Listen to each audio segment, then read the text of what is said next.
As-sabru anil ma'asi, yaitu sabar. Sabar di dalam menjauhi perbuatan maksiat. Kemaksiatan itu kan menarik diri kita untuk masuk ke dalamnya. Ketika itu ada rasa berat untuk jauh dari maksiat. Sabar di dalam menjauhi maksiat adalah suatu perintah. Nah kemudian kata Habib Abdul Haddad, wayasulu, dan jadi hasil tercapai untuk menjauhi maksiat zohiron, secara fisik, secara zohir, yaitu bijtina biha, satu dengan menjauhi ya, meninggalkan, menentang maksiat, wal bu'di, dan juga menjauhi, ya sama, hampir mirip lah ya, yaitu meninggalkan, wal bu'di, istinab meninggalkan, wal bu'di itu menjauhi an mazoniha, dari prasangka maksiat, tempat-tempat maksiat. Jadi jangan sampai ada perasaan kita untuk melakukan maksiat. Jauhi sangkaan, jauhi rencana-rencana, prasangka-prasangka, rencana-rencana yang akan masuk ke dalam maksiat. Jauhi. Kalau kita sudah tahu bahwa itu adalah sebuah kemaksiatan, ya sudah, istinab, jauhi, tinggalkan. Nah kemudian wabatinan, dan menjauhi maksiat bisa tercapai dari sisi batin. Dengan cara apa? Bitar kita hadusin nafsi biha. Dengan cara ya, membicarakan hati dengan maksiat. Jadi ada semacam keinginan juga, keinginan hati, maksud hati untuk melakukan maksiat, wa mailiha, dan condong, kepengen hati, ilaiha, untuk melakukan maksiat, ilaiha, kepada maksiat. Jadi jangan sampai tuh hati kita ada semacam suatu keinginan, pembicaraan hati untuk masuk ke dalam dunia maksiat. Jangan sampai. Lianna awala zanbi, karena sesungguhnya awal suatu dosa.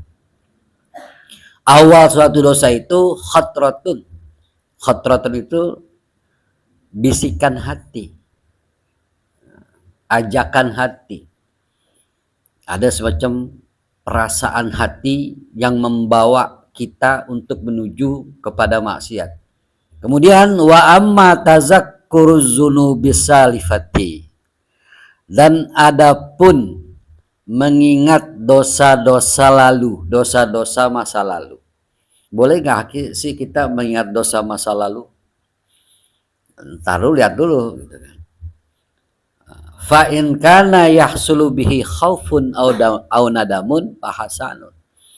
Maka jika adalah mengingat dosa masa lalu itu bisa menghasilkan, dengan mengingat dosa masa lalu itu bisa menghasilkan khaufun, rasa takut, au nadamun, atau rasa penyesalan, fahasanun, maka itu adalah sebuah kebaikan. Wa illa, apabila tidak menghasilkan rasa takut dan penyesalan yang dalam, fatarkuhu, maka meninggalkan ingat dosa masa lalu, menghilangkan, melupakan dosa-dosa masa lalu, itu ahsanu, lebih bagus. Nah kemudian Habib Abdullah melanjutkan, wa yab'asu ala hadza sabr, dan dapat membangkitkan, menimbulkan ala hadza sabr, di atas kesabaran yang nomor 2 ini, yaitu sabar menjauhi maksiat, menghasilkan apa? Tazakkuru ma'au'adallah, mengingat sesuatu yang Allah janjikan. Mengingat janji Allah. Alal ma'asi, terhadap perbuatan maksiat. Janji Allah terhadap perbuatan maksiat misalnya apa? Contohnya apa? Minal iqabi, yaitu bagian daripada iqab, siksa, azab. Jadi siapa saja yang menjalankan maksiat, maka di situ ada janji Allah. Wa'id, janji Allah. Apa itu? Iqab, dosa, siksa, dan azab. Di mana? Ajilan wa ajilan, ajilan spontan, wa ajilan atau tempo, ajilan di dunia, wa ajilan atau di akhirat nanti. Jadi siksa Allah, azab Allah kepada orang yang melakukan maksiat itu kadang langsung diturunkan oleh Allah Subhanahu wa taala. Kadang tidak, nanti. Yang bahaya tuh yang nanti. Hari ini dia berbuat maksiat, tetapi Allah tidak langsung mengazabnya, diulur. Biarin aja dulu. Nah kan semakin diulur semakin bertumpuk tuh. Merasa nyaman dan aman di dalam dunia kemaksiatan. Sementara yang namanya maksiat itu tidak ada yang tidak enak. Maksiat itu pasti enak. Maksiat itu pasti luar biasa. Ya, menyenangkan. Nah, bagaimana kita menjauhi hal-hal yang menyenangkan? Kan berat. Bagaimana kita menjauhi hal-hal yang enak? Itu berat. Berat banget seperti itu. Ketika Allah membiarkan dia melakukan maksiat tanpa ada batas, tanpa ada azab, maka disitulah istidraj Allah kepada orang tersebut berlaku. Dia berbuat maksiat, dia tidak sholat, dia tidak puasa, tapi punya kepandaian, punya keahlian. Itu istidraj namanya. Itu namanya ajilat. Ya, jadi siksa Allah akan diberikan nanti. Kapan? Barangkali di yaumul barz, di hari apa? Di alam barzah. Barangkali bisa begitu. Nah, kalau yang langsung diberikan oleh Allah Subhanahu wa taala, nah itu sebagai azab, siapa tahu itu bisa menjadi peringatan buat dia biar dia taubat. Ya, Allah langsung kasih. Diingat sama Allah, langsung taubat dia. Enak. Tetapi yang ajilan, yang pakai alif itu, kalau ajilan spontan, ajilan taran-taran, tempo gitu kan. Nah ini yang lebih bahaya. Waman wazoba, dan barang siapa wazoba yang berusaha semaksimal mungkin ala sobri, untuk melakukan kesabaran, ala hazal wajhi, di atas sistem ini, yaitu menjalankan kesabaran untuk menjauhi kemaksiatan. Dia berusaha tuh semaksimal mungkin, habislah semuanya ya, dikeluarin untuk menjauhi maksiat.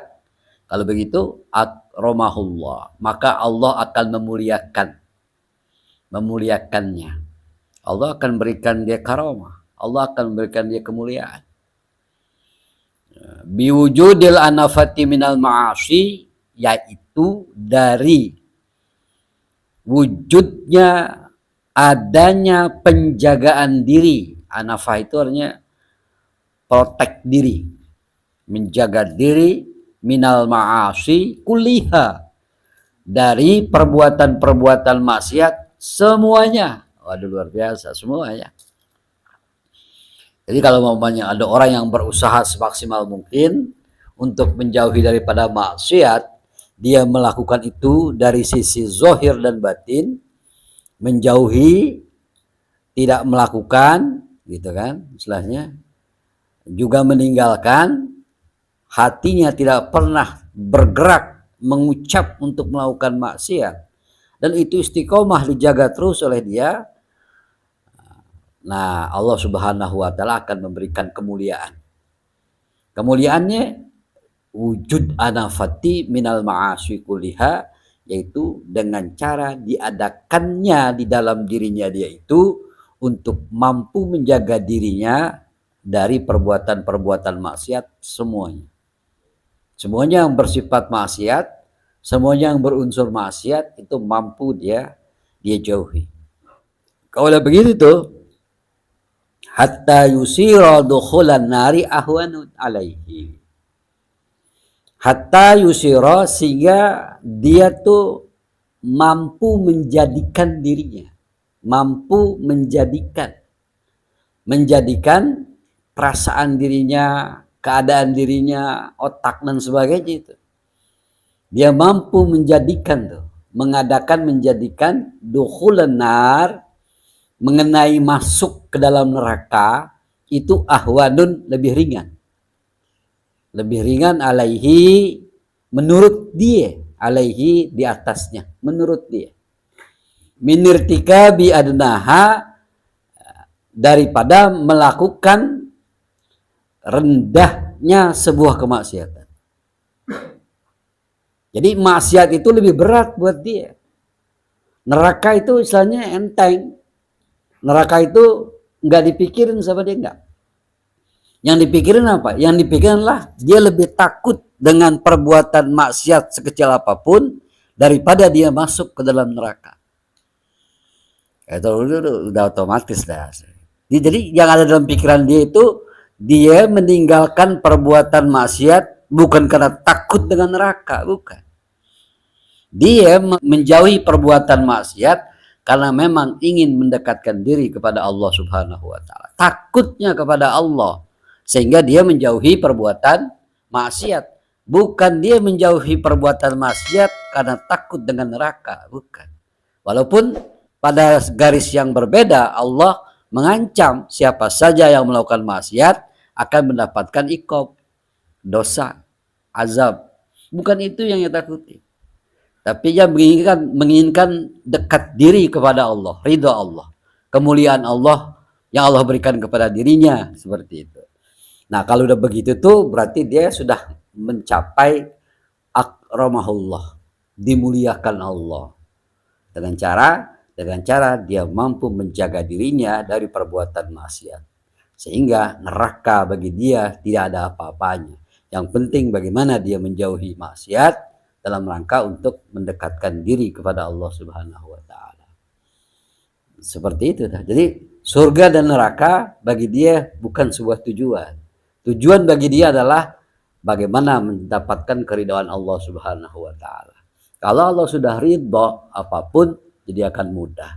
Dan biasanya orang seperti ini cintanya kepada Allah udah sekian seperti itu tuh, maka dia rela masuk neraka kalau memang itu Allah rela buat dirinya. Kayak begitu. Nah, itu istilahnya udah sulit dah, udah makom tertinggi dari keadaan manusia.